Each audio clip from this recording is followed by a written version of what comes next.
નમસ્કાર દર્શક મિત્રો, ગુજરાત ડિવિઝન ન્યૂઝમાં આપનું હાર્દિક સ્વાગત છે। સમાચાર છે, સરજુમીના કુંડા ફળિયામાં નદી પર બ્રિજની તાત્કાલિક માંગ।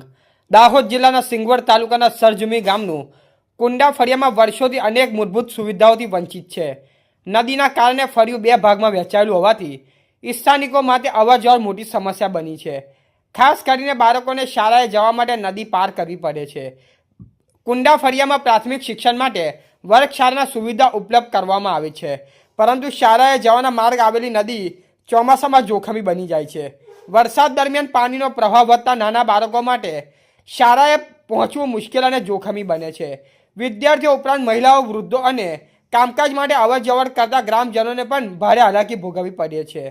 નદી પર મજબૂત અને કાયમી બ્રિજ બનાવવાની માંગને લઈને ગ્રામજનો દ્વારા વર્ષોથી સ્થાનિક નેતાઓ અને જવાબદાર અધિકારીઓ સમક્ષ વારંવાર રજૂઆત કરવામાં આવી છે, તેમ છતાં હજુ સુધી કાયમી ઉકેલ આવ્યો નથી। હાલ ચોમાસાની ઋતુમાં સમસ્યા વધુ ગંભીર બની છે।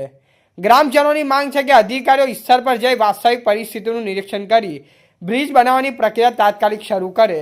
બ્રિજ માત્ર સુવિધા નહીં, પરંતુ બાળકોની સુરક્ષા અને શિક્ષણના ભવિષ્ય સાથે જોડાયેલો મહત્વપૂર્ણ પ્રશ્ન છે। દર વર્ષે કામ ચલાવ વ્યવસ્થા કરવાને બદલે કાયમી બ્રિજનું નિર્માણ કરવામાં આવે તેવી ગ્રામજનોની ઉગ્ર માંગ છે।